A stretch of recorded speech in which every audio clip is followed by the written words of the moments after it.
करो, class start करते हैं।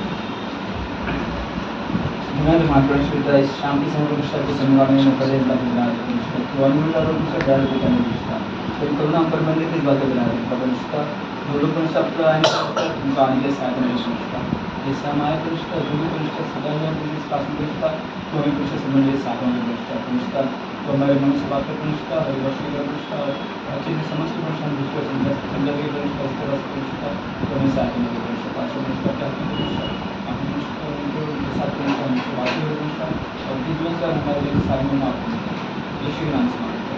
आमेन।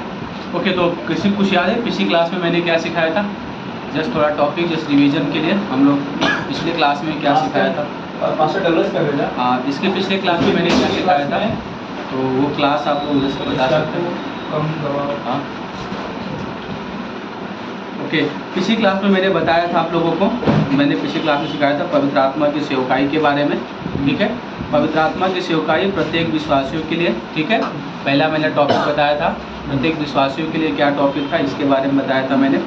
सामूहिक कलीसिया के लिए उसकी सेवकाई क्या है पवित्र आत्मा का, इसके बारे में मैंने आप लोगों से बात किया था। ठीक है, और सबसे पहली बात इम्पोर्टेंट बात था खोए हुए लोगों के लिए पवित्र आत्मा की सेवकाई क्या है। आज पवित्र आत्मा खोए हुए लोगों के बीच में उसकी मिनिस्ट्री क्या है, वो कैसे सेवा करता है, उसके बारे में बताया गया था। पवित्र आत्मा क्या करता है, जो अविश्वासी है उनको कायल करता है, राइट, उनको धार्मिकता में, न्याय में, यूहन्ना किताब 16:8-11 के अनुसार उनको कायल करता है। मसीह को महिमा करना सिखाता है, राइट। पवित्र आत्मा क्या करता है, अपनी महिमा नहीं करेगा परंतु किसकी महिमा करेगा, उस परमेश्वर प्रभु यीशु में जो धरती पर आएगा उसकी क्या करेगा, वो महिमा करेगा। ये टॉपिक था। फिर आएगा सामूहिक के लिए, कलीसिया के लिए पवित्र आत्मा की सेवकाई। आज कलीसिया में पवित्र आत्मा की सेवकाई क्या है, पिछले क्लास में हमने क्या बात किया था, उसी कलीसिया में सेवकाई आज क्या है, कलीसिया के काम और गवाहों के लिए सामर्थ प्रदान करना। आज वो क्या करता है, जो कलीसिया में काम है, जो उसके गवाह है, जो उसके दास है, उनको क्या करता है, वह सामर्थ प्रदान करता है। प्रेरितों का काम 1 अध्याय वचन 8 में क्या लिखा है, जब पवित्र आत्मा तुम पर आएगा तुम क्या करोगे, सामर्थ पाओगे, और यरूशलेम से यहूदिया सामरिया, और सामरिया से पृथ्वी के छोड़कर तुम क्या होगे, मेरे गवाह होगे। एक चीज है, लाइक पहले तुम क्या पाओगे, सामर्थ पाओगे। किसका सामर्थ, पवित्र आत्मा का। याद रखना, यीशु मसीह की मिनिस्ट्री, परमेश्वर का काम, बाइबल का सेवकाई, चाहे आप प्रार्थना करते हो, चाहे आप बाइबल का वचन सीखते हो या सिखाते हो, संडे क्लास हुआ, वुमेन्स लेडीज मीटिंग हुआ, या मेंस मीटिंग हुआ, या चर्च में प्रीचिंग हुआ, कलीसिया की अगुवाई हुआ, जो भी चीज़ सुसमाचार प्रचार करना, हर एक चीज़ आप अपने जीवन में करते हो, याद रखना जब तक परमेश्वर की पवित्र आत्मा की परिपूर्णता की सामर्थ्य आपके जीवन में काम नहीं करेगा, आप परमेश्वर के कार्य को नहीं कर पाओगे। समझ में आप लोगों को? जब तक परमेश्वर के पवित्र आत्मा की परिपूर्णता की सामर्थ्य हमारे जीवन में काम नहीं करेगा, हम परमेश्वर के कार्य को नहीं कर पाएंगे। इसलिए परमेश्वर ने वादा किया था पेंटेकोस्ट के दिन कि मेरा पवित्र आत्मा धरती पर आएगा। और प्रभु यीशु मसीह के जाने के कितने दिन बाद धरती पर पवित्र आत्मा आया था, 10 दिन बाद, राइट। प्रभु यीशु मसीह के जाने के, स्वर्गारोहण होने के 10 दिन बाद पवित्र आत्मा धरती पर आया, पेंटेकोस्ट के दिन, प्रेरितों का 2 अध्याय के अनुसार। ठीक है, तो आया। ठीक है, उसके बाद ये था कलीसिया में लोगों को सामर्थ प्रदान करना, ये उसकी सेवकाई है। सुसमाचार में प्रभावी बनाना। कई बार हमें होता है ना, हम सुसमाचार प्रचार करने में लजाते हैं, हम शर्माते हैं, हमें नहीं पता हम कैसे बात करना है, कैसे लोगों से बोलना है, लेकिन पवित्र आत्मा हमें सामर्थ्य देता है। पवित्र आत्मा हमें वो शब्द देता है। पहला पत्रस का किताब उसका 1 अध्याय वचन 12 के अनुसार पवित्र आत्मा हमें सामर्थ्य देता है, हाँ, परमेश्वर का सुसमाचार प्रचार करने के लिए। 1 पत्रस 1:12। अगला पॉइंट मैंने बताया था, विश्वासियों को मसीह की देह में बपतिस्मा देना। मसीह की देह, उसको बोलते हैं बॉडी ऑफ क्राइस्ट। ठीक है, मसीह की देह में क्या करता है, हमें आपको बपतिस्मा देना। बपतिस्मा देने का मतलब क्या होना, मसीह की देह मतलब वो जोड़ देता है। जिस समय आप पवित्र आत्मा प्रभु यीशु मसीह पर आप विश्वास करते हो, इफिसियों का किताब 1 अध्याय वचन 13 के अनुसार, 1 कुरिन्थियों अध्याय 6 के अनुसार, 2 कुरिन्थियों अध्याय 6 के अनुसार परमेश्वर का पवित्र आत्मा आपके अंदर आता है। इफिसियों 1:13 के अनुसार वो पवित्र आत्मा क्या करता है, छाप लगा देता है, राइट। वो छाप लगा देता है और हमारा शरीर क्या होता है, परमेश्वर के पवित्र आत्मा का मंदिर हो जाता है, और परमेश्वर का अधिकार, परमेश्वर की पवित्र आत्मा हमारे आपके अंदर आता है। जिस समय पवित्र आत्मा हमारे आपके अंदर आता है, उसी वक्त हम और आप परमेश्वर के, मसीह के देह के क्या हो जाते हैं, अंग हो जाते हैं, उसके देह के क्या हो जाते हैं, हिस्से हम हो जाते हैं। ठीक है, ओके। देह में आत्मिक वरदानों को बांटना, मसीह पवित्र आत्मा क्या करता है, आत्मिक वरदानों को बांटना। यह जो है पहला कुरिन्थियों का किताब उसका 12 अध्याय वचन 1 से 11 में आपको मिल जाएगा। ठीक है, पहला कुरिन्थियों का किताब उसका 12 अध्याय 1 से 11 में आत्मिक वरदानों को बांटना। याद रखना, जो भी वरदान पवित्र आत्मा का, जो भी बाइबल में वरदान दिया गया है, पहला कुरिन्थियों का किताब उसका 12 अध्याय, रोमियो का किताब के अनुसार, इफिसियों का किताब उसका 4 अध्याय के अनुसार, जो भी वरदान आपको सुसमाचार प्रचार करना, बाइबल क्लास सिखाना, पास्टर का वरदान, लाइक विश्वास का वरदान है ना, जो है उत्साह करने का वरदान, देने का वरदान, जितने भी जो भी 19 प्रकार के वरदान है जो भी बाइबल में दिए गए हैं, याद रखना कि हर वो वरदान जब जिस समय आपने प्रभु यीशु मसीह पर विश्वास किया, उसी वक्त याद रखना परमेश्वर के पवित्र आत्मा के द्वारा वो वरदान आपके अंदर आ जाता है। यह हमारे काबिलियत के द्वारा नहीं आता, हमारी योग्यता देख के नहीं आता, परमेश्वर की इच्छा के द्वारा, परमेश्वर की योजना के द्वारा, परमेश्वर अपनी मर्जी से हमें क्या करता है, वह वरदान देता है। हर व्यक्ति के अंदर, याद रखना, हर विश्वासी के अंदर एक या एक से अधिक वरदान है। समझ में आप सबको? ऐसा चर्च में ऐसा कोई नहीं कह सकता कि पास्टर हम इतने साल से चर्च में आ रहे, खाली पास्टर के पास वरदान हो सकता है, या जो लीडर्स है उनके पास वरदान हो सकता है, जो टीम है उनके पास वरदान हो सकता है। नहीं, individual, each and every one बोलते हैं उसको। हर एक प्रत्येक विश्वासी जो कलीसिया में आता है, परमेश्वर ने उस व्यक्ति को क्या किया है, वह वरदान दिया है। अगर आप एक विश्वासी हो, पवित्र आत्मा आपके अंदर है, तो एक चिन्ह यह बताता है कि आपके अंदर पवित्र आत्मा का वरदान है। एक तो एटलीस्ट वरदान जरूर है, किसी के अंदर एक से अधिक है, लेकिन एक तो हर एक के अंदर है। सवाल ये उठता है कि हम एक विश्वासी कैसे जान सकता है कि उसके अंदर परमेश्वर के द्वारा, पवित्र आत्मा के द्वारा दिया गया वरदान है। याद रखना, जिस चीज़ के लिए आपको, जो चीज़ के लिए वरदान परमेश्वर ने आपको दिया, जैसे पिछले क्लास में मैंने आपको बताया था, वो जब आप काम करोगे, सबसे पहली बात आप उसको उसमें करने के लिए आप थकोगे नहीं, आपको बोर नहीं लगेगा। ठीक है, आप जो है आनंद से करोगे। ठीक है, दूसरी बात, आपकी पास्टर आपको उसको सराहना देगा, उस बात को लेकर पास्टर को आपको बताएगा कि आप जो भी आप जो भी काम करते हो, आप गिटार बजाते हो या फेथफुली जो भी सेवकाई कर रहे हो, वह आपके अंदर एक कोच क्वालिटी है, आप बहुत अच्छे से कर पाते हो। लाइक तेजू, आप बहुत अच्छे से बाइबल को इंटरप्रेट कर पाते हो, आप बहुत अच्छे से समझ पाते हो, तो ये पास्टर आपको समझाएगा। दूसरी बात, कलीसिया आपको बोलेगी कि आप ब्रदर, आप जो है, या फिर आप जो ये चीज़ आप करते हो ना, आप बहुत अच्छे से कर पाते हो, बहुत अच्छे से जो भी चीज़ें आप करते हो, बहुत ही अच्छे से वो काम कर पाते हो। तो इसके द्वारा आप वो चीज़ें समझ सकते हो कि जो चीज़ें मैं कर रहा हूँ जो है वह परमेश्वर के द्वारा दिया गया वरदान है। कई बार क्या होता है, हम लोग ऐसा लेके हाथ पे हाथ देके बैठना नहीं है, हमें खोजना नहीं है कि ओके चलो मेरा वरदान क्या है। नहीं, जो भी काम आपके अगुओं के द्वारा, टीम के द्वारा आपको जिम्मेदारी दी जा रही है, शुरू में जो भी जिम्मेदारी दी जाती, जस्ट विश्वास योग्यता के द्वारा आप वो अपना काम करते रहिए। जो भी आपको टीम के द्वारा, पास्टर के द्वारा जो भी आपको चर्च में एक्टिविटीज़ दिया जा रहा है, आप करते रहिए। लेकिन उसमें से जब आप अलग अलग काम करते रहोगे, तो जो आपका वरदान है, जो पवित्र आत्मा ने आपको दिया है, उसमें आपको ज़्यादा इंटरेस्ट होगा, उसमें आपको ज़्यादा लगाव होगा, आपका मन उस तरफ ज़्यादा जाएगा, वो करने में आपको बहुत इंडिविजुअल आपका मन लगेगा। ठीक है, तो आपको समझ में आएगा, चर्च को भी मालूम पड़ जाएगा ये जो काम करते हैं ना, इसको बहुत अच्छे से कर पाते, इनका मन भी लगता है, थकते भी नहीं है। पास्टर को भी चीज़ें लगेगा कि नहीं, ये जो आप काम कर रहे हो बहुत अच्छे से कर पा रहे हो, तो उन चीज़ों से मालूम पड़ जाएगा कि इनके अंदर परमेश्वर के पवित्र आत्मा के द्वारा दिया गया ये जो है वरदान है। ठीक है, समझ में आया? तो ये कौन देता है? पवित्र आत्मा देता है, पवित्र आत्मा का काम है वह वरदान देना। ठीक है, और क्या करना? देह में आत्मिक बढ़ोतरी करना। पवित्र आत्मा क्या करता है? मसीह के देह को आत्मिक बढ़ोतरी करता है। कुलुस्सियों का किताब पहला अध्याय 28 से 29। ठीक है, कुलुस्सियों का किताब पहला अध्याय 28 से 29 के अनुसार वह क्या करता है? देह में आत्मिक बढ़ोतरी करना। आत्मिक बढ़ोतरी का मतलब क्या है? क्या हमारा कलीसिया बढ़ता है उसे आत्मिक बढ़ोतरी कहा जाता है, या चर्च में ज़्यादा लोग आ रहे हैं उसे आत्मिक बढ़ोतरी कहा जा रहा है, या लोग परमेश्वर के वचन में, प्रभु की सेवा में, प्रभु की कार्य में, उसमें बढ़ रहे हैं, उसमें परिपक्व हो रहे हैं, उसे आत्मिक बढ़ोतरी कहा जाता है। कौन सा आत्मिक बढ़ोतरी है? यह है कि जो लोग बढ़ रहे हैं, कलीसिया में जुड़ रहे हैं, उसे आत्मिक बढ़ोतरी कहा जाता है, या फिर लोग मैच्योर हो रहे हैं, परमेश्वर के बाइबल पढ़ना, प्रार्थना करना, कलीसिया में आना, बाइबल क्लास में आना, सुसमाचार प्रचार करना, इसमें बढ़ रहे हैं, या उसे आत्मिक बढ़ोतरी कहा जाता है। याद रखना दोनों चीज़ें इन्वॉल्व है।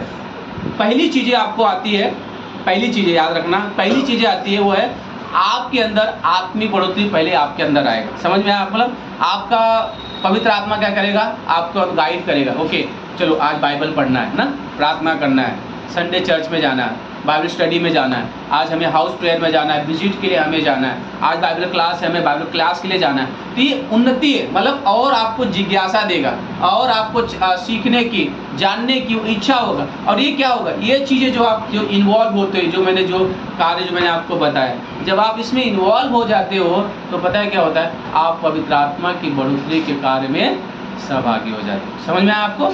हाँ, समझ में आ रहा है सबको? कुछ सवाल है इसके बारे में? ठीक है, आगे चलें। ठीक है, तो ये चीज़ें अब जब, क्योंकि अब आप बढ़ रहे हो, अब क्योंकि व्यक्ति कलीसिया में बढ़ रहा है आत्मिकता रीति से, तो उसको क्या होगा? याद रखना, थोड़ा अलग स्टेटमेंट है पर सच्चाई है। हर विश्वासी जो परमेश्वर के पवित्र आत्मा के करीब रहेगा, वह हमेशा खोए हुए व्यक्ति के बारे में सोचेगा। आप बोल रहे पास्टर क्या बोल रहे? It's true. हर व्यक्ति जो परमेश्वर के पवित्र आत्मा के करीब रहेगा, पवित्र आत्मा से परिपूर्ण रहेगा, वह व्यक्ति खोए हुए लोगों के बारे में सोचेगा। चलिए, जैसे मैंने बताया, डी.एल. मूडी एक परमेश्वर के दास थे।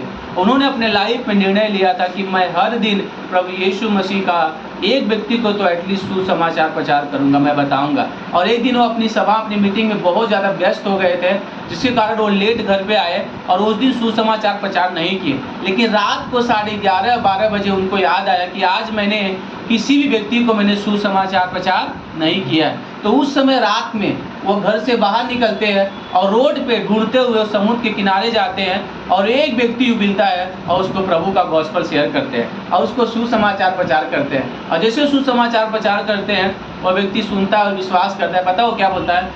जस्ट सिर्फ 10 मिनट पहले अगर आप नहीं आए होते ना, तो आज मैं यहाँ पर इस समुद्र में कूद के सुसाइड करने वाला था। कितना इम्पोर्टेंट है। एक अविश्वासी जो प्रभु यीशु मसीह को नहीं जानता, उसको प्रभु यीशु मसीह के बारे में बताना। हम क्यों हर गुरुवार को सुसमाचार प्रचार करने के लिए जाते हैं? मैं, सन्नी, लालू, हम लोग क्यों जा रहे हैं? मकसद ऐसा नहीं है कि हम जाते हैं, मकसद यह है कि खोए हुए लोग हैं, वो परमेश्वर से दूर जा रहे हैं, वो भटक रहे हैं, उनका मार्ग नरक के रास्तों की ओर जा रहा है, और इसलिए पवित्र आत्मा हमें वो बोझ दे रहा है किसी और को प्रभु यीशु मसीह के बारे में बताने के। समझ रहे? तो ये हमें हमारे बढ़ोतरी आएगी, और ये पवित्र आत्मा आपको बढ़ाएगा, पवित्र आत्मा आपको प्रोत्साहन करेगा, पवित्र आत्मा आपके दिल के दरवाजों को खटखटाएगा। इसी ये मैं गॉस्पेल के बारे में बात नहीं कर रहा हूँ, हर चीज़ के बारे में, और क्लास करना, और सिखाना लोगों को, और कार्य में एक्टिविटीज़ की, कलीसिया की जो भी कार्य की एक्टिविटीज़, उसमें पार्टिसिपेट करना, उसमें सहभागी होना, ये हमारी जिम्मेदारी आ जाती है। ये कब होगा? ये पवित्र आत्मा की बढ़ोतरी का काम है। जब आप परमेश्वर के पवित्र आत्मा की अगुवाई की परिपूर्णता में जीवन जियोगे, आप परमेश्वर के पवित्र आत्मा की बढ़ोतरी में जीवन जियोगे। कुछ सुनिए लाइन में, जब व्यक्ति परमेश्वर के पवित्र आत्मा की परिपूर्णता की अगुवाई में जीवन जीता है, वह व्यक्ति परमेश्वर की पवित्र आत्मा की उन्नति, बढ़ोतरी में जीवन जीता है। समझ में आया सबको? आगे चले। ओके, अब उसका अगला काम जो है वह करता है, वह है मसीह की देह में एकता स्थापित करता है। समझ आया? मसीह की देह में क्या करता है? वो मसीह की देह में एकता स्थापित करता है। इफिसियों का किताब उसका 4 अध्याय वचन 3 से 4। हाँ, एकता स्थापित मतलब यूनिटी। वो क्या करता है? कलीसिया में मसीह के भाई बहन में क्या करता है? वह एकता लेकर आता है। ठीक है, हम अलग अलग ना, कोई बिहार से ना, तो कोई क्या बोलते हैं, कोई महाराष्ट्र से ना, कोई नेपाल से ना, अलग अलग जगह से हम यहाँ पे इकट्ठा हुए। अपनी कलीसिया हम लोग अलग अलग जगह लोग, लेकिन जब हम उसे एक होते हैं ना, हमारे हर के अंदर एक अपनी सोच होता है, उसका कल्चर, उसके विचार, उसका भाषा, उसका रहन सहन अलग डिफरेंट रहता है ना। लेकिन जब हम मसीह में आते हैं ना, परमेश्वर का पवित्र आत्मा हमारे आपके अंदर वह एकता लेकर आता है। समझ रहे आप लोग? क्या करता है? एकता लेकर आता है। जब आपके अंदर कुछ अनबन लग रहा है, और आपको किसी के साथ एक होने में आसानी नहीं हो रहा है ना, तो कहीं ना कहीं मेरे जीवन में ना मैं पवित्र आत्मा के अधीन नहीं हूँ। समझ रहे हैं आप लोग?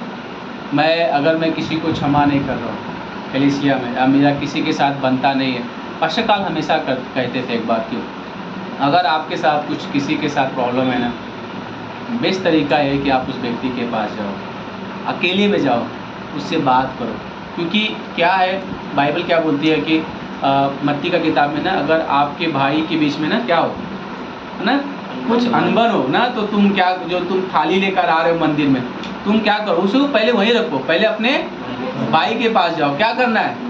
मेल मिलाप, उसको क्या बोलते हैं? शांति, विच मीन्स यूनिटी, एकता रखो पहले। मतलब परमेश्वर क्या बोला, मतलब जिसे तुम देख रहे हो, जिसको तुम जानते हो, अगर उसके साथ तुम्हारी यूनिटी नहीं है तो तुम मेरे साथ करके क्या कर सकते हो ना। परमेश्वर का मतलब कहने का मतलब क्या है कि पहले तुम अपना रिश्ता जो धरती जिसको मैं तुमको दिया उसके साथ तुम एक करो ना, वो इम्पोर्टेंट तुम्हारे लिए, क्योंकि मैंने तुमको वह कलीसिया में तुम्हारे लिए दिया है, तुम एक उनके साथ बनो। इसलिए परमेश्वर बोला कि पहले तुम अपनी वो थाली वहाँ पर रखो, अपने भाई के पास जाओ, राइट। और हमें वो चीज़ें करना है, हमें मतलब कहने का मतलब कि हमें अपने विश्वास के साथ हमारा अनबन है या हमारे साथ कुछ बनता नहीं है ना, हमें जा। अगर आप लोग के पास मुझे, आपको नहीं पता व्यक्ति कैसा है, आपको नहीं पता उसने मेरे साथ क्या किया है, आपको नहीं पता किस प्रकार का है, उसका पास्ट क्या है, आपको नहीं पता उसने मेरे साथ क्या क्या किया है करके ना।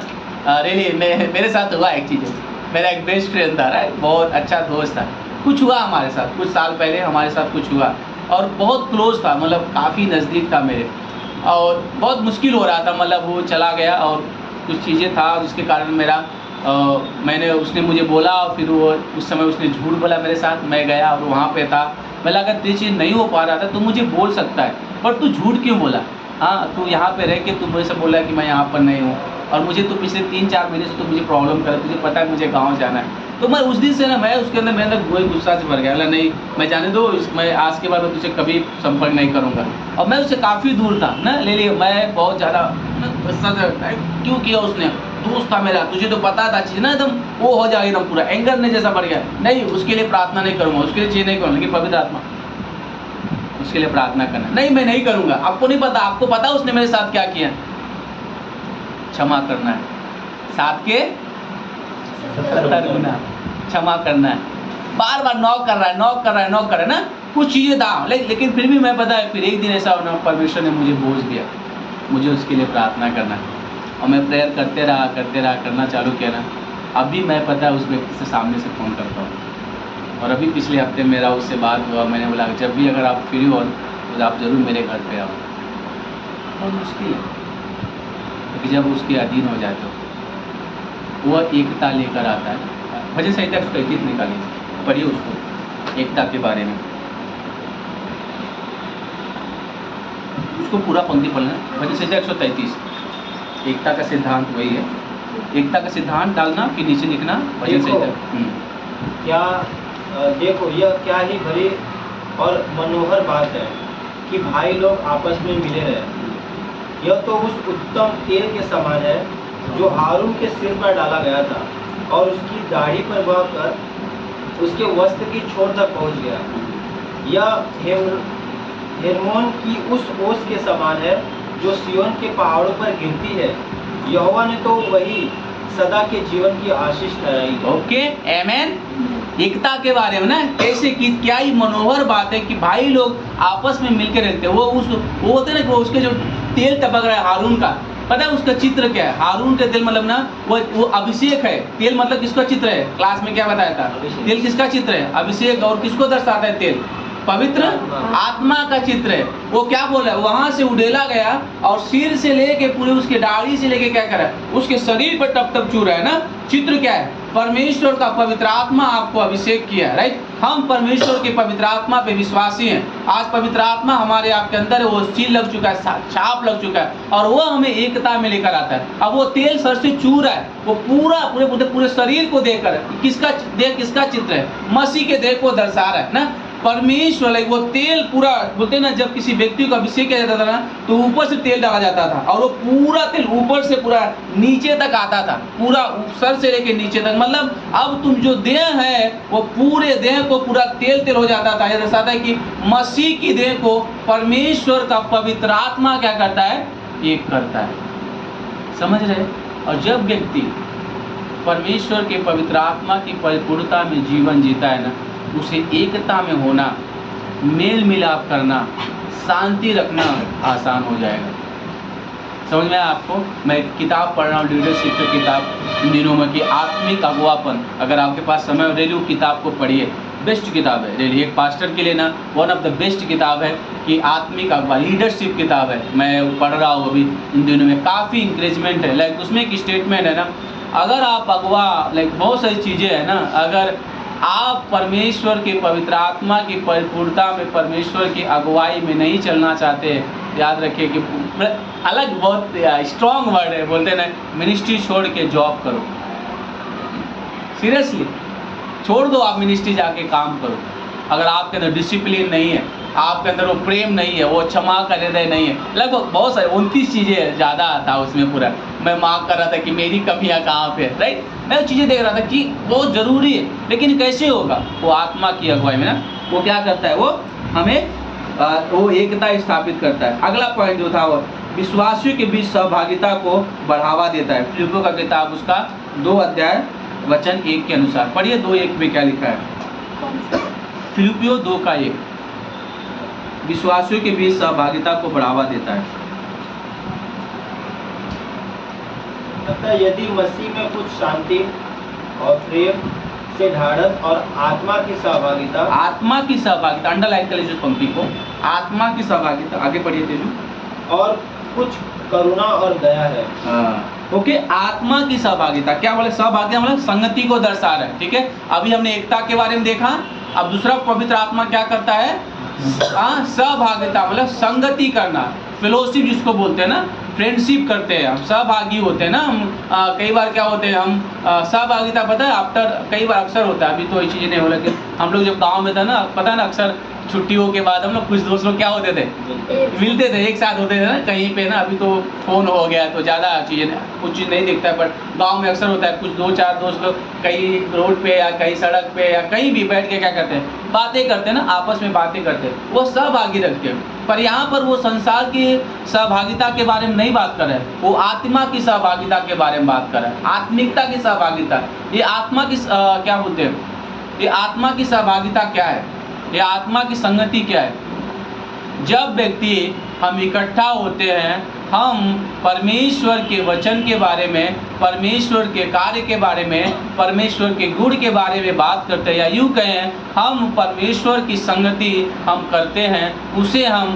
परमेश्वर की पवित्र आत्मा की सहभागिता कहते हैं। जब मतलब हम इकट्ठा हो रहे, हम कोई यहाँ वहाँ की बातें नहीं कर रहे, हम यहाँ की फ्रेंड्स यहाँ की बातें नहीं कर रहे, वहाँ पे ये हो गया, कुछ अलग बातें नहीं कर रहे, हम परमेश्वर के बारे में बात करें, हम परमेश्वर की संगति के बारे में बात करें, परमेश्वर के कार्य, परमेश्वर के गुण के बारे में बात करें। और ये हमारे जीवन का क्या है, नेचर है, जो परमेश्वर चाहता है कि हम अपने जीवन के द्वारा इस कार्य को करें, मतलब सहभागी हो। और वो पवित्र आत्मा उस कार्य को, उस नेचर को क्या करता है, हमारे आपके जीवन में लेकर आता है। तो ये कलीसिया का काम है, कलीसिया में पवित्र आत्मा इन चीज़ों को करता है। ठीक है, तीसरा पॉइंट जो मैंने था कि अब ये आता है प्रत्येक विश्वासियों के लिए। अब ये कलीसिया के भीतर में था, क्या क्या पवित्र आत्मा करता है। अब आता है तीसरा पॉइंट, प्रत्येक विश्वासियों के लिए पवित्र आत्मा का काम क्या है। पवित्र आत्मा विश्वासियों को मसीह के साथ एक करता है। ठीक है, पवित्र आत्मा क्या करता है, विश्वासी को मसीह के साथ एक करता है। रोमियो का किताब 6 अध्याय 3 से 4, रोमियो का किताब 6 अध्याय वचन 3 से 4, वो क्या करता है, विश्वासी को मसीह के साथ एक करता है। ठीक है, अगला पॉइंट यह है पुनर्जीवित करना, मतलब बचाता है। पवित्र आत्मा क्या करता है, विश्वासी लोगों को क्या करता है, वह बचाता है। विश्वासियों को जीवन में नया जन्म को प्रभावी बनाने में परमेश्वर का माध्यम है, वह ऊपर से जन्म या नया जन्म पाया है। ठीक है, ये नए जन्म के बारे में क्या करता है, विश्वासी को, वह जो अविश्वासी उनको विश्वासी होने के लिए क्या करता है, नया जन्म देता है। किसमें लिखा हुआ, यूहन्ना का किताब 3 अध्याय वचन 1 से लेके 3 अध्याय में किसके बारे में? वो निकोदेमुस आता है ना, वो सवाल करता है कि मैं नया जन्म पाने के लिए मैं क्या करूं? तो प्रभु यीशु मसीह क्या करते हैं? जब तक व्यक्ति का नया जन्म न हो जाए ना, तब तक वो परमेश्वर के राज में प्रवेश नहीं कर सकता। तो निकोदेमुस अगला सवाल क्या करता है? भाई देखो निकोदेमुस क्या रहता है? शास्त्रियों का शास्त्री रहता है ना, वो पढ़ा हुआ पूरा पुराना नियम बाय हार्ट है उसको। अब वो थियोलॉजिकल सवाल हो रहा है, सुनिए ध्यान से। ओके ठीक है, प्रभु यीशु मसीह आप सवाल कर रहे हैं कि नया जन्म होना जरूरी है, बट ये कैसे हो सकता है? ठीक है, मैं अभी नौजवान भी नहीं हूँ, मैं बूढ़ा हो चुका हूँ, और एक बूढ़ा व्यक्ति कैसे अपनी माँ के को जन्म ले सकता है? जन्म तो एक ही बार हो सकता है। ये दूसरा जन्म क्या है? तो ये दूसरा जन्म क्या है? यह है दूसरा जन्म पवित्र आत्मा के बारे में बात करें, परमेश्वर के राज्य के जन्म के बारे में बात करें। और एक का याद रखना, पहला जन्म मेरे माँ बाप के द्वारा होता है, लेकिन दूसरा जो स्वर्ग में जो जन्म होता है ना, ये प्रभु यीशु मसीह पर विश्वास करने के द्वारा होता है। और इसका सबसे बड़ी यह चिन्ह है कि परमेश्वर का पवित्र आत्मा हमारे आपके अंदर आता है। यह चिन्ह है, ठीक है, और यह दिखाता है कि हमारा क्या हो गया है? नया जन्म हो चुका है। ठीक है, ओके, यह पवित्र आत्मा के द्वारा होता है। आगे, पाप से शुद्ध करता और पवित्र करता है, राइट। पवित्र आत्मा का काम क्या है? विश्वासियों के प्रति पाप से शुद्ध करता और पवित्र करता है, राइट। पवित्र आत्मा पाप से शुद्धिकरण में भाग लेता है। रोमियो का किताब 2 अध्याय वचन 29 के अनुसार वो क्या करता है? पाप से शुद्धिकरण करने में हमारा भाग देता है। पढ़ लीजिए रोमियो 2 का 29, देखिए क्या लिखा है।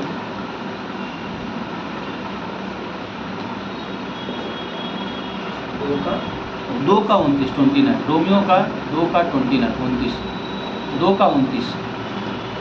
पर यहूदी वही है जो मन में है, और खतना वही है जो हृदय का और आत्मा में है, न कि लेख का। ऐसी की प्रशंसा मनुष्यों की ओर से नहीं, परंतु परमेश्वर की ओर से होती है। ओके, तो यहाँ पे क्या बोला? आत्मा के बारे में बात कर। वो शुद्धिकरण कौन लेकर आता है? ये खतना के बारे में नहीं, पर आत्मिक खतना के बारे में बात कर रहे हैं। ठीक है, वो चित्र क्या दर्शा रहे? पवित्र आत्मा का खतना विश्वास के द्वारा हमारा होता है, जो ये दिखाता है। अभी देखो, जब कोई व्यक्ति यहूदियों के समान जब वो जन्म लेता है, तो 8वें दिन का क्या होता था? खतना होता था। तो ये क्या होता था? परमेश्वर के परिवार के चित्र दर्शाया जाता है कि तुम परमेश्वर के परिवार के क्या हो? हिस्से हो। इसलिए उनका वो खतना वो चिन्ह था कि तुम परमेश्वर के परिवार के क्या हो? हिस्से हो, सदस्य हो, इसको दर्शाया गया है। लेकिन हम जब प्रभु यीशु मसीह, हमारा तो कुछ खतना नहीं होता है, लेकिन पवित्र आत्मा हमारे अंदर आता है। ठीक है, वो हमें और आपको मसीह के देह में, मसीह की परिवार में क्या करता है? एक कर देता है, वो हमें जोड़ देता है। ठीक है, तो क्यों? क्योंकि हमें शुद्धिकरण को देता है। आगे, पवित्र करता है। पवित्र आत्मा हमें क्या करता है? पवित्र करता है। अभी हमने देखा शुद्धिकरण, अब होता है पवित्र करना। ठीक है, अलग करना या पवित्र करना बोल सकते हैं हम लोग इसको। पहला पत्रस 2 का पहला अध्याय वचन 2 लिख सकते हैं।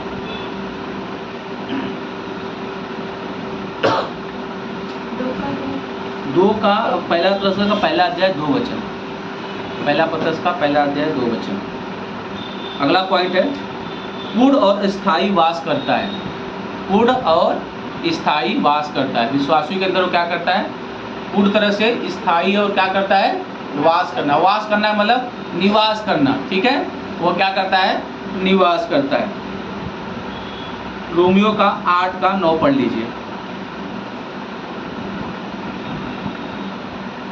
रोमियो 8 का 9, और कोई पहला कुरिन्थियों 3 का 16 पढ़ लीजिए। 2 पंक्ति पढ़ लीजिए क्योंकि इम्पोर्टेंट है। परंतु जबकि परमेश्वर का आत्मा तुम में बसता है। तुम में क्या होता है? बसता है। बसना मतलब निवास करता है। ठीक है, आगे पढ़ लीजिए। तो तुम शारीरिक दशा में नहीं, परंतु आत्मिक दशा में हो। ओके, वास करता है मतलब पवित्र आत्मा हमसे हम पे क्या करता है? निवास करता है। वो भी पढ़ लीजिए, पहला कुरिन्थियों 3 का 16।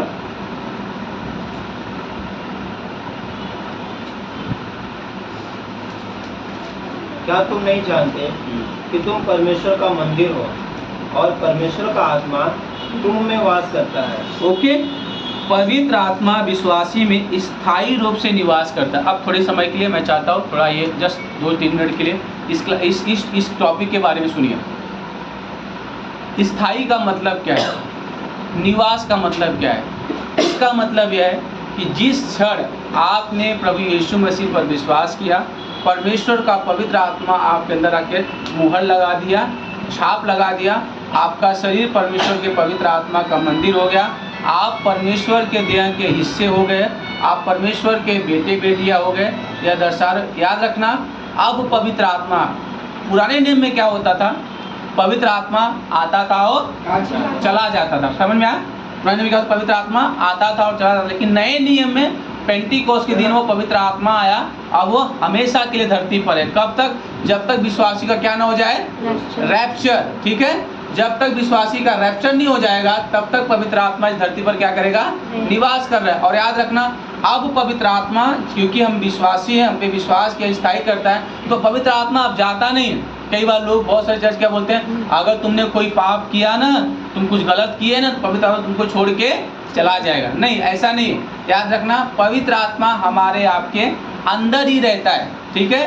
पवित्र आत्मा हमारे आपके क्या होता है, वो अंदर रहता है, वो हमसे अलग नहीं होता है, क्योंकि उसकी क्या हो गई है, सील लग गया है, छाप लग चुका है, वो निवास कर चुका है, ठीक है? इसलिए हमेशा हमेशा के लिए हमारे अंदर होता है। इसलिए कभी भी याद रखना, कई बार हम क्या होता है, जब व्यक्ति को फेल होता है ना, जब पाप करता है या कुछ गलतियाँ करता है, तो उसको क्या लगता है कि परमेश्वर का पवित्र आत्मा मुझे छोड़ के चला गया। याद रखना, परमेश्वर का पवित्र आत्मा आपको छोड़ के कभी नहीं जाता, वो आपके अंदर है। लेकिन पाप करने के बाद क्या होता है, हम परमेश्वर के पवित्र आत्मा के साथ हमारा क्या होता है, संगति जो होता है वह टूट जाता है, रिश्ता नहीं टूटता। याद रखना, पाप करने के बाद हमारा परमेश्वर से, पवित्र आत्मा से हमारा जो है रिश्ता जो है, जो रिश्ता बन चुका है बाप और बेटे का, जैसे वो हमारा पिता हैं और हम उनके बेटे बेटियां हैं, हम स्वर्ग के नागरिक हैं, ये हमारा रिश्ता हो चुका है। रिश्ता कभी नहीं टूटता, लेकिन जो हमारी संगति वो क्या होता है, टूट जाता है। पाप के कारण हमारी संगति क्या होता है, परमेश्वर से,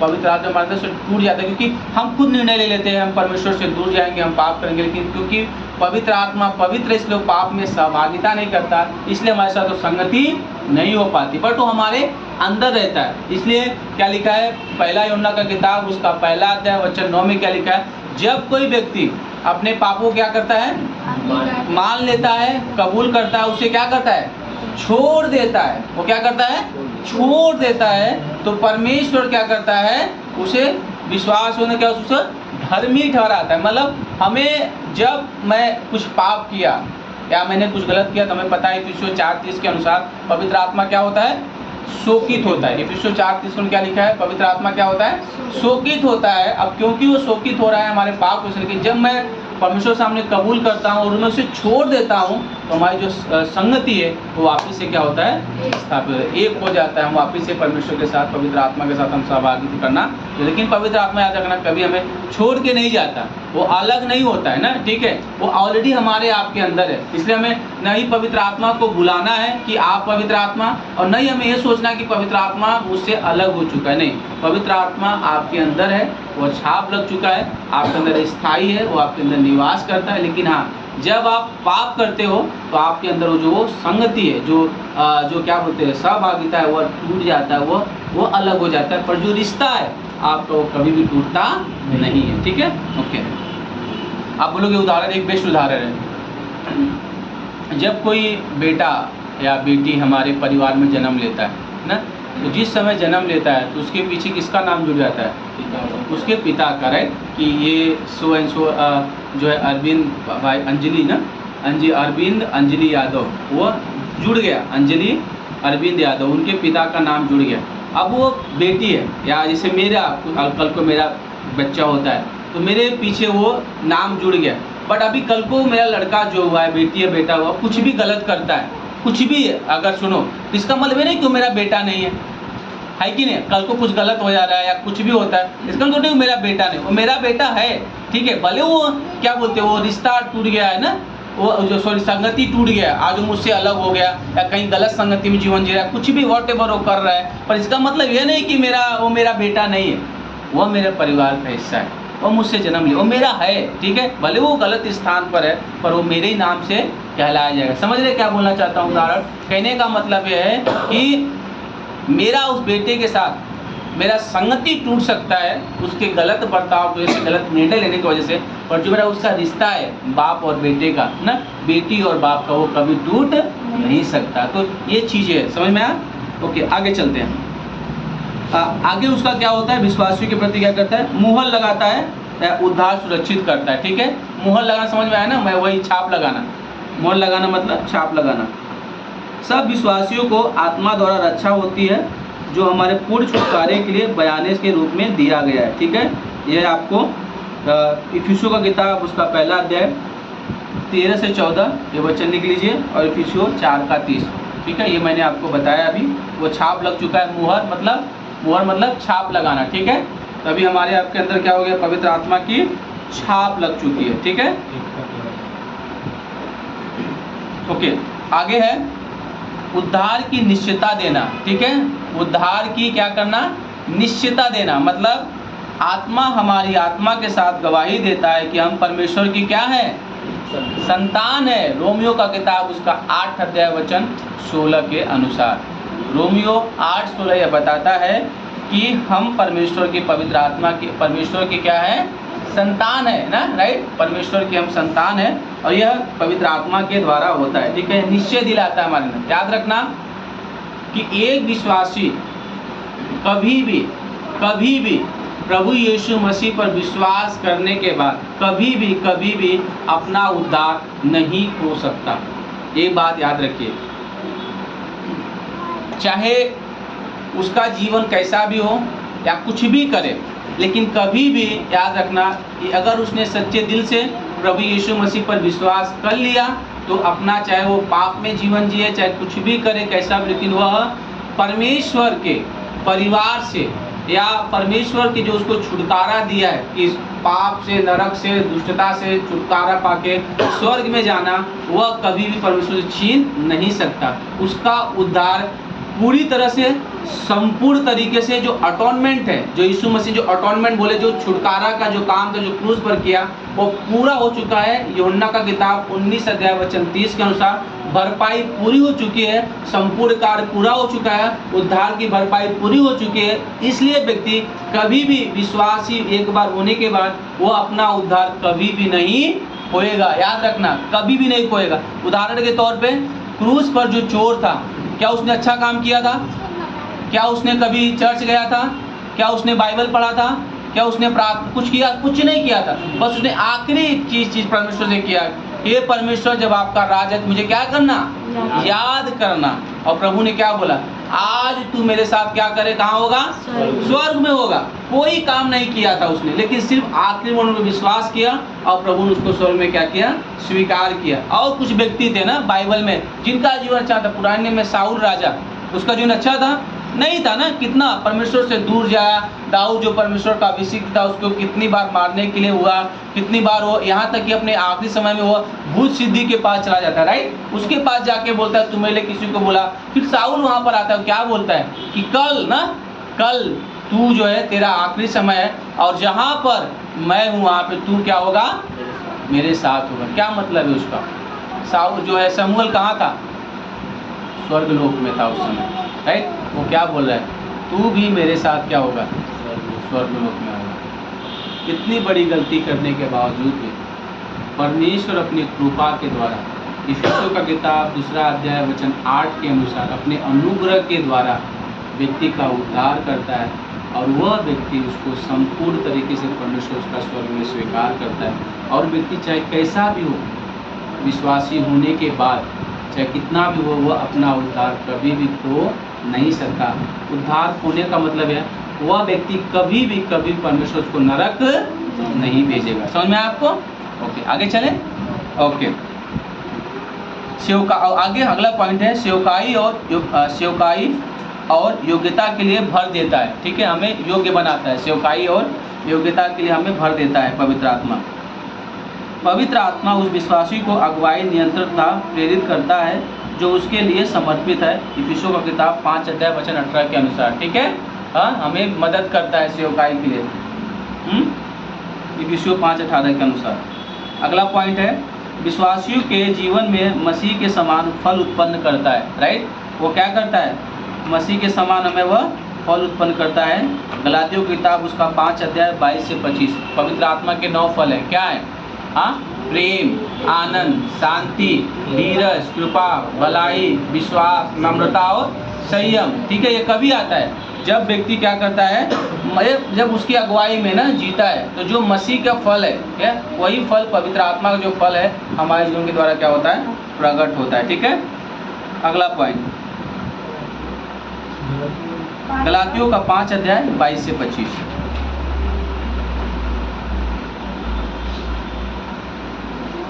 परमेश्वर की, अगला पॉइंट, परमेश्वर की बात को समझने और ग्रहण करने के लिए मन को ज्योतिमय करता है। राइट, परमेश्वर की बात को क्या करने के लिए, समझने और ग्रहण करने के लिए हमारे मन को क्या कर, ज्योतिमय, ज्योतिमय क्या बोलते हैं, प्रकाशन करना, समझना जिसको बोलते हैं, हमें समझ देता है, पवित्र आत्मा में समझ देता है परमेश्वर को, उसकी बात को समझने के लिए और ग्रहण करने के लिए।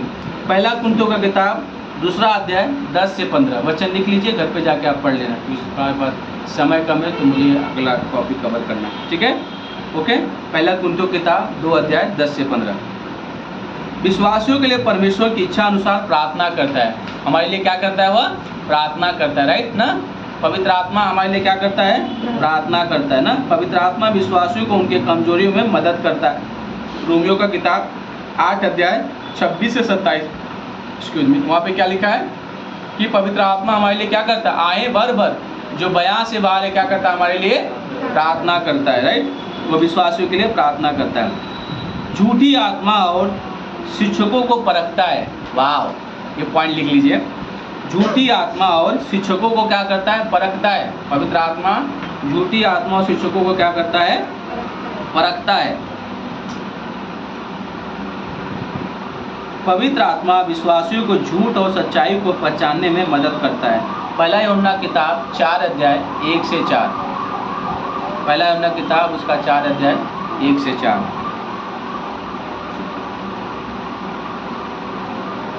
अगला पॉइंट है, इसके पहले का वचन क्या था? कमजोरी में मदद करता है। हाँ रोमियो 8:26। हाँ, रोमियो का 8:26 से 27 वो प्रार्थना के बारे में था ना। कमजोरी में मदद करता है। हाँ हाँ, वही वही, प्रार्थना में कमजोरी में मदद करता है। 8:26 से 27। आगे था, झूठी शिक्षा और शिक्षाओं को परखता है। पहला यूहन्ना किताब 4 अध्याय 1 से 4। अगुवाई और मार्गदर्शन करता है। अगला पॉइंट है, अगुवाई और मार्गदर्शन करता है।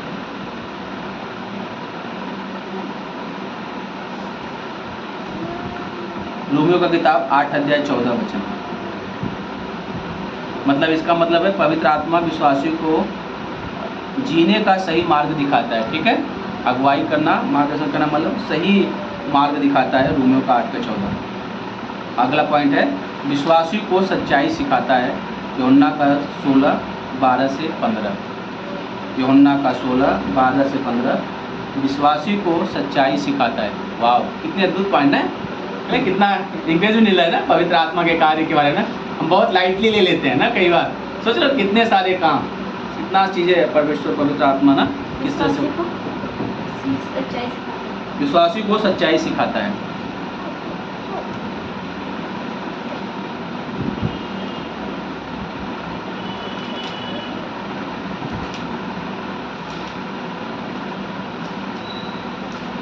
ओके, अगला पॉइंट हम देखेंगे थोड़ा, आत्मा के बपतिस्मा, वास करने तथा परिपूर्ण करने की टिप्पणियाँ चीज़ें। धर्मशास्त्र पवित्र आत्मा के इन 3 क्षेत्रों में काम के विषय में मुख्य विचार और अंतर सिखाता है। आत्मा का बपतिस्मा, पहला कुरिन्थियों का किताब 12 अध्याय वचन 13 में लिखा है, जिसको बोलते हैं आत्मा का बपतिस्मा। ठीक है, ये आत्मा का बपतिस्मा क्या है, यह एक बार की घटना जो विश्वासियों के लिए उद्धार के समय होती है। उद्धार के समय क्या होती है, यह होती है जिस समय आपने विश्वास किया।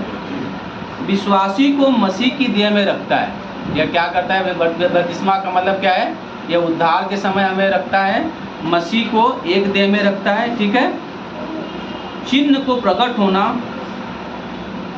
हो सकता है, ठीक है, और नहीं भी हो सकता है ऐसा। दूसरा बपतिस्मा के बारे में पवित्र शास्त्र में कोई ठोस आधार नहीं है। इसको कुछ लोग दूसरी आशीष या आत्मा का गहरा काम भी कहते हैं। ठीक है, इसके वाले कि ये पहला बपतिस्मा है। ठीक है, आत्मा का बपतिस्मा। अगला है निवास करना। अभी ये पवित्र आत्मा का बपतिस्मा हो गया। दूसरा पॉइंट है निवास करना। ये हमारे आपके अंदर क्या करता है, वो निवास करता है।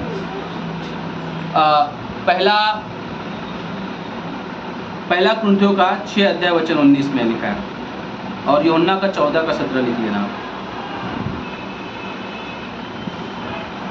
सब विश्वासियों में उद्धार पाने के समय से पवित्र आत्मा का पूर्ण रूप से स्थायी वास होता है, जो उसमें वास करता है। ठीक है, पवित्र आत्मा से भरना विश्वासी में तब होता है जब वो अपना जीवन परमेश्वर को समर्पित करता है और वास करने वाली आत्मा को अगुवाई, निर्देश, प्रेरणा आदि की अनुमति देता है। वह विश्वासी को मसीह की समानता में और आज्ञाकारी बनाता है। अल्पकालीन या निरंतर हो सकता है, कई बार हो सकता है। एक विश्वासी उद्धार के समय जितना पवित्र आत्मा पाया उससे अधिक उसको नहीं मिलेगा, परंतु वो अपने आप को पवित्र आत्मा के नियंत्रण में कर सकता है। ठीक है, ओके। अगला लास्ट पॉइंट है, ठीक है, कि अब ये पॉइंट मैंने बताया। अगला है कि पवित्र आत्मा की भावी और काम से होगा, मतलब महाक्लेश में अभी हमने क्या क्या सीखा। जो है अविश्वासी के बीच में पवित्र आत्मा की सेवकाई, कलीसिया में पवित्र आत्मा की सेवकाई, विश्वासियों के बीच में पवित्र आत्मा की सेवकाई, पवित्र आत्मा उसका निवास करना। पवित्र आत्मा मतलब बपतिस्मा कैसे होता है, मसीह की देह में एक करना, फिर निवास करना, ये हमने देखा। अब आगे जो है देखने वाले हैं कि महाक्लेश में पवित्र आत्मा का क्या काम होगा। ठीक है, महाक्लेश में पवित्र आत्मा की सेवकाई क्या होगी। पहला पॉइंट है महाक्लेश के समय में, महाक्लेश के समय में क्या करेगा। ऐसा लगता है कि महाक्लेश के समय में भी पवित्र आत्मा का कायल करना, उद्धार और मुहर लगाने का भी काम जारी रहेगा। मतलब महाक्लेश में भी कई सारे लोगों, मतलब परमेश्वर का जो पवित्र आत्मा का जो काम है वहाँ पे क्या होगा, जारी रहेगा। ठीक है, इसके लिए फटाफट वचन लिखो, क्योंकि ज़्यादा वचन है, आप फटाफट वचन लिख लीजिए, घर पे आप पढ़ लेना, क्योंकि मेरे पास सिर्फ 5 मिनट। ओके, चलेगा। जकरिया का 12 का 10, जकरिया 12:10 लिख लीजिए। जकरिया 12:10। कोयल का किताब 2 अध्याय 28 से 32।